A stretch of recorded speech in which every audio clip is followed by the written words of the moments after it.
Morning stock 2020 के पहले match में आप सबका स्वागत है। मैं हूं अनिल सिंघवी और मेरे साथ मेरे सहयोगी कैप्टन नीरज वाजपेयी। आगे बढ़ने से पहले देख लें रूल बुक। किसी भी शेयर का 10 दिनों का औसत वॉल्यूम 1 लाख से कम नहीं होगा। एक एक्सचेंज पर लिस्ट होने पर 10 दिनों का औसत वॉल्यूम कम से कम 50,000 होना चाहिए। शॉर्ट करने की सलाह केवल फ्यूचर एंड ऑप्शंस के शेयरों पर ही दी जाएगी। सर्किट में बंद हुआ कोई भी शेयर टीम में शामिल नहीं होगा। 10 रुपए से कम के किसी भी शेयर पर कोई सलाह नहीं दी जाएगी। फ्री हिट सेगमेंट में एक शेयर ऐसा होगा जिसमें नियम कम से कम लागू होंगे, लेकिन ध्यान रखें बिना स्टॉप लॉस के किसी भी शेयर में ट्रेड न करें।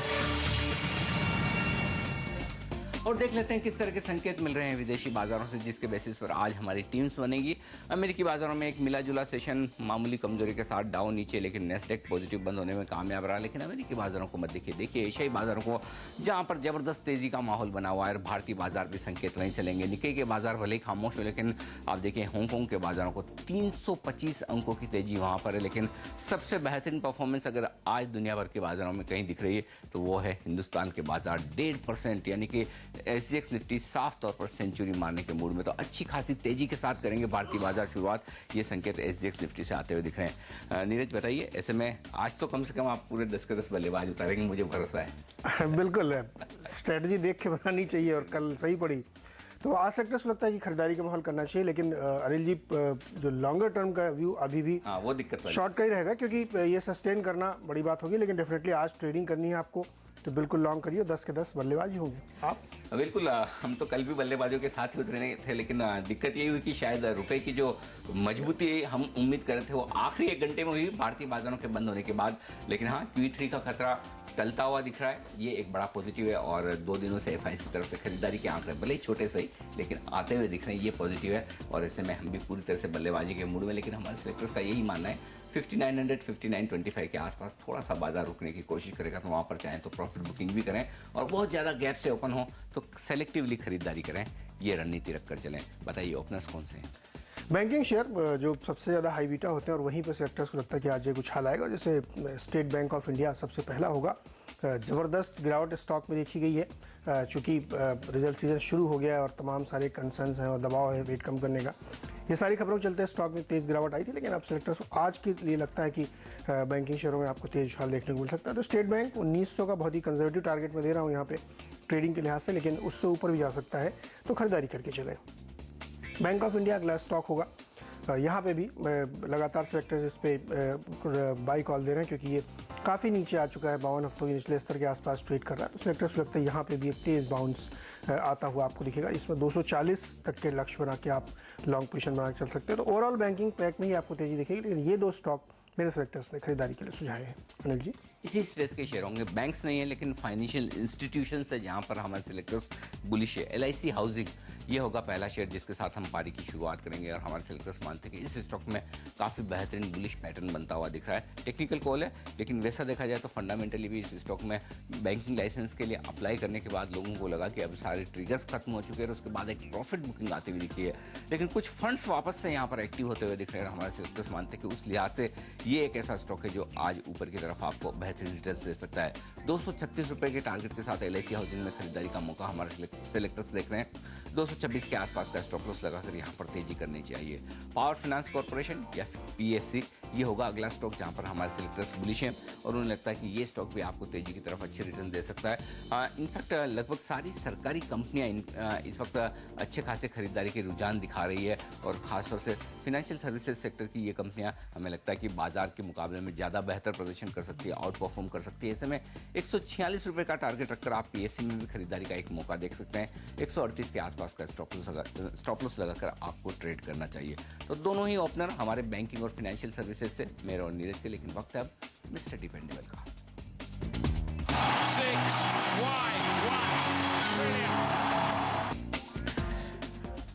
यूनाइटेड स्पिरिट्स लगातार सेलेक्टर्स इस पे भरोसा बनाए हुए हैं और कल भी आपने देखा होगा इसमें बेहद शानदार रिटर्न आपको दिए होंगे। बहुत अच्छी कमाई, 2600 से ऊपर पहुंच गया और हम तो एक्सपेक्ट कर रहे थे 2600 के आसपास, लेकिन उससे भी ऊपर ये चला गया है। आपको याद होगा सेलेक्टर्स ने लगातार कहा था कि 2500 के ऊपर ये स्टॉक जाने के बाद इसकी रफ्तार काफ़ी तेज़ होगी, तो यहाँ पे आपको नज़र रखना चाहिए। लक्ष्य 3000 के आसपास का है इसमें लॉन्गर टर्म का, लेकिन आप आज ट्रेडिंग के लिए 2690 का आप टारगेट इसमें बना के चलें और बहुत बेहतरीन स्टॉक है, इसको अपने पोर्टफोलियो में भी रख सकते हैं। आने वाले समय में ये आपको 3000 के लेवल डेफिनेटली दिखाएगा, तो आज उन 2690 के लक्ष्य के साथ इसमें खरीदारी करें। अनिल जी।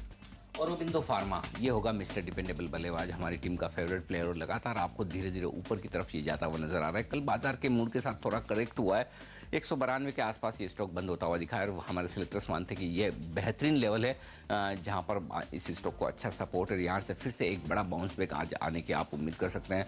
हमें लगता है स्टॉक का ऊपर की तरफ 200 रुपये या इसके पार जाता हुआ नजर आएगा। इस स्टॉक के लिए जब तक 189 के नीचे ये क्लोजिंग देता हुआ ना दिखे तब तक कोई दिक्कत वाली बात नहीं है। वैसे भी सेलेक्टिवली हमारे सेलेक्टर से मानते हैं कि धीरे धीरे यहाँ पर पोजीशन आपको कमजोरी के दिनों में बनानी चाहिए, पोजिशनल को लेकर चलें। अल्टीमेटली हमारे सेलेक्टर्स मानते हैं कि ये स्टॉक 230 रुपये के आसपास जाने की क्षमता रखता है, तो पोजिशनल ट्रेड करना भी ठीक रहेगा और यही वजह हम मिस्टर डिपेंडेबल के तौर पर इसे टीम में शामिल कर रहे हैं। लेकिन आज के लिए हमें लगता है कि 200 रुपये के आसपास तक के लेवल्स आ सकते हैं बाजार के इस मूड के साथ, ऐसे में खरीदारी करने की राय होगी। लेंगे एक ब्रेक और ब्रेक के बाद आपको बताएंगे मिडिल ऑर्डर के प्लेयर्स और साथ ही फ्री हिट भी।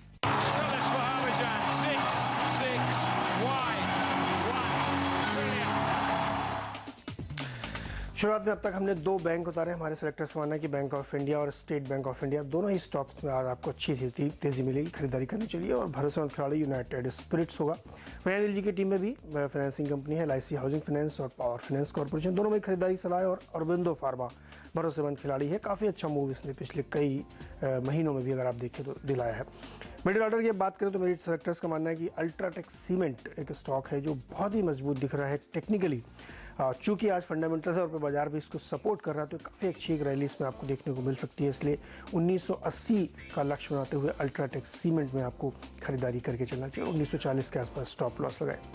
स्कॉट्स ये स्टॉक होगा, यहाँ पे खरीदारी करके चलें और जिस तरीके से मॉनसून की प्रोग्रेस है, मोर देन एवरेज बारिश पूरे देश में हो रही है और उसकी वजह से जो एग्री प्रोडक्ट बनाने वाली कंपनियां हैं उनमें काफ़ी अच्छे मूव्स आपको देखने को मिलेंगे और इसका फ़ायदा स्कॉट्स को डेफिनेटली मिलेगा। तो यहाँ पे एक निश्चित तौर पे खरीदारी बनती है। आज 84 रुपये का इसमें टारगेट लेते हुए आप लॉन्ग साइड की पोजीशन बना सकते हैं। बाटा अगला स्टॉक होगा और यहाँ पे भी सेलेक्टर्स को लगता है कि काफ़ी अच्छी तेज़ी देखने को मिल सकती है। कल भी हमने अपनी टीम में इसको शामिल किया था। इंट्राडे में आपको इसने करीब 2.5-3% के रिटर्न दिए, लेकिन आखिरी कुछ घंटों में वो तेज़ी जाती दिखी थी। लेकिन आज सेलेक्टर्स को लगता है कि बाजार जिस तरीके से तेज़ी का रुझान दिखा रहा है उसमें आपको फिर से बाटा बहुत अच्छे रिटर्न देता हुआ नजर आएगा। तो 910 का लक्ष्य लेते हुए बाटा में आज आपको लॉन्ग पोजीशन फिर से बनानी चाहिए। Anil ji. 3 high beta stocks उतारेंगे मिडिल ऑर्डर में और यूको बैंक होगा अगला प्लेयर और बैंकिंग और फाइनेंशियल सर्विसेज पर हमारे सेलेक्टर्स का फोकस बरकरार है। यूको बैंक हमारा फेवरेट प्लेयर और दोनों ही तरफ ट्रेडिंग के आपको शानदार मौके देता है। आज मजबूती का दिन है, हमें लगता है कि हाई बीटा स्टॉक होने के नाते मिड कैप बैंक से आज अच्छा परफॉर्म कर सकते हैं। ऐसे में 72 रुपये के टारगेट के साथ यहाँ पर खरीदारी का एक मौका नजर आ रहा है। 66 रुपये के आसपास का एक स्टॉप लॉस भी आपको जरूर लगा लेना चाहिए।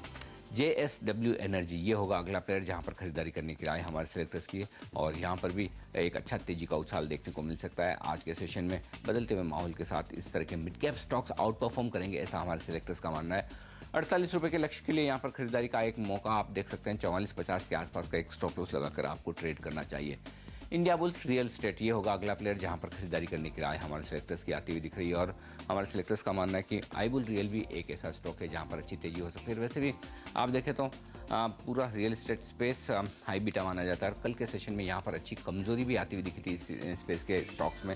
ऐसे में आज बाजार के बदले हुए मूड के साथ ये स्टॉक ऐसे हैं जो काफ़ी बेहतर प्रदर्शन कर सकते हैं। तो इस स्पेस में आपको जो भी पसंद हो, HDIL, यूनिटेक, DLF, आईबुल रियल, वो आप खरीदारी कर सकते हैं। यहाँ से भी अच्छे रिटर्न्स आने की पूरी संभावना बनती है। 68 रुपये के आसपास के टारगेट के लिए आपको आईबुल रियल में खरीदारी करनी चाहिए। 63 रुपये के आसपास का एक स्टॉप लॉस भी लगाना चाहिए। तो पूरी तरह से मिडिल ऑर्डर में हमारे सिलेक्टर्स का फोकस यहाँ पर हाई बीटा बल्लेबाजों पर है। लेकिन अब वक्त है सबसे बेहतरीन बल्लेबाज का, यानी कि फ्री हिट। और क्योंकि आज हम दोनों ही बल्लेबाजी के मूड में, तो मैं कह सकता हूँ नीरज फ्री हिट बल्लेबाज है। बिल्कुल।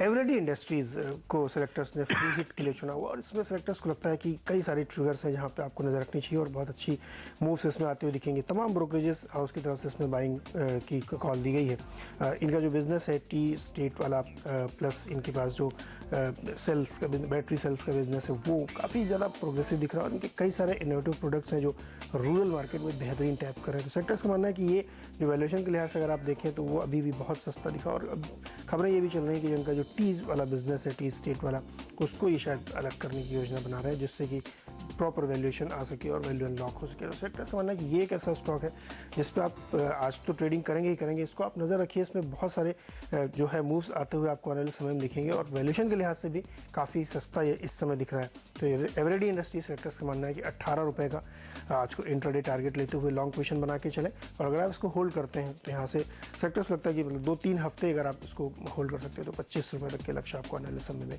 ज़रूर इसमें देख सकते हैं। ये आपने इंटरेस्टिंग बात की क्योंकि एवरेडी इंडस्ट्रीज को लोग ये मानते हैं कि ये तो एक बैटरीज बनाने वाली बेचने वाली कंपनी है। बहुत कम लोगों को पता है कि इसमें एक चाय का भी कारोबार है, टी प्लांट्स और ये सारे टी स्टेट्स इनके पास हैं।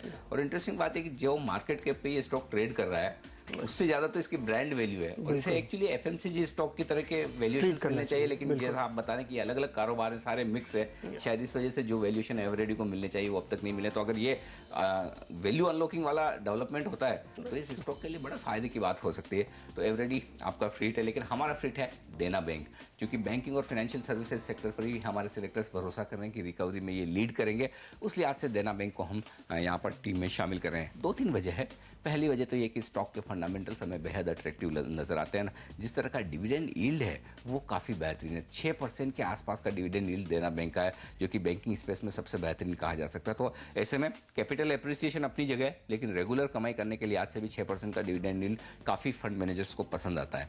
दूसरी बात है कि सरकार लगातार कैपिटल इन्फ्यूजन की बात कर रही है और देना बैंक में भी कैपिटल इन्फ्यूजन किया जाएगा। जिन जिन बैंक्स में अब तक कैपिटल इन्फ्यूजन हुआ है वो मार्केट प्राइस से 50% प्रीमियम पर भी होता हुआ दिखा है। तो ऐसे में कोई वजह नहीं कि देना बैंक जैसे मजबूत स्टॉक में अगर सरकार की तरफ से कैपिटल इन्फ्यूजन आता है वो प्रीमियम पर ना आए। और वैसे भी वित्त मंत्री इस बात का एक इंडिकेशन दे भी चुके हैं। कोल इंडिया की सेल में जो 10,000 करोड़ का एक डाइवेस्टमेंट करने का इरादा है, वो जो पैसा आएगा उससे वित्तीय घाटे की भरपाई नहीं की जाएगी, बल्कि बैंक्स को इन्फ्यूज किया जा सकता है। ये बड़ी खबरें हैं। तो ऐसे में ये जो छोटे बैंक्स हैं जिन्हें कैपिटल की जरूरत है उन पर काफ़ी बेहतरीन इम्पैक्ट आता हुआ दिख सकता है। एक और इंटरेस्टिंग बात जो हमारे सिलेक्टर्स मानते हैं और नीरज काफ़ी लोग बाजार में ये लोग मानते हैं कि गुजरात सबसे बेहतरीन प्रदर्शन करने वाला राज्य इकोनॉमी के लिहाज से, और देना बैंक की जो प्रेजेंस है सबसे ज़्यादा गुजरात में, और गुजरात में जिस तरह की प्रॉस्पेरिटी है और जिस तरह से मैक्सिमम 60-70% ब्रांचेज गुजरात में देना बैंक की है, तो ऐसा लगता है कि कारोबार के लिहाज से भी आगे के लिए देना बैंक के लिए आउटलुक काफ़ी बेहतर है। एनपीएस अब काफ़ी लिमिट में आ चुके हैं और काफ़ी फंडामेंटल सुधरते हुए नजर आ रहे हैं। तो इन सारे फैक्टर्स को देखते हुए हमारे सिलेक्टर्स मानते हैं आज और आने वाले समय में देना बैंक यहाँ से बेहतरीन प्रदर्शन कर सकता है। और इस लिहाज से हम एक चीज़ अनिल जी इसमें और ध्यान रखना चाहिए, जो अक्सर आप भी हम लोग बात करते हैं, जो सरकारी बैंक है खासतौर पे देखिए वो सब बहुत सस्ते वैल्यूएशन पे इसमें अवेलेबल, और लगातार आप देखिए कई रेटिंग एजेंसीज की रिपोर्ट है कि अक्टूबर ऑनवर्ड्स आपको इसमें जबरदस्त तेजी दिखी, क्योंकि पूरा बॉटम आउट होता दिख रहा है और जो एनपीए का बड़ा खतरा है वो आपको इस क्वार्टर से सिग्निफिकेंटली कम होता दिखेगा। तो इसलिए यूको बैंक, देना बैंक और ये जो छोटे छोटे सरकारी बैंक है बेहद अच्छे शेयर यहाँ पे नजर रखनी चाहिए आपको। चलिए 74 रुपए के टारगेट के साथ आज खरीदारी का मौका हमारे सिलेक्टर्स देख रहे हैं। 67 रुपए के आसपास का स्टॉप लॉस लगाना चाहिए। हम दोनों ने एक दूसरे के फ्री हिट बल्लेबाज के बारे में काफी कुछ कहा, इसका मतलब ये नहीं कि कैप्टन चॉइस यही हो सकता है। तो उसके लिए आप देखिए एक ब्रेक के बाद आपको बताएंगे पिंच हिटर्स और साथ ही कैप्टन चॉइस भी।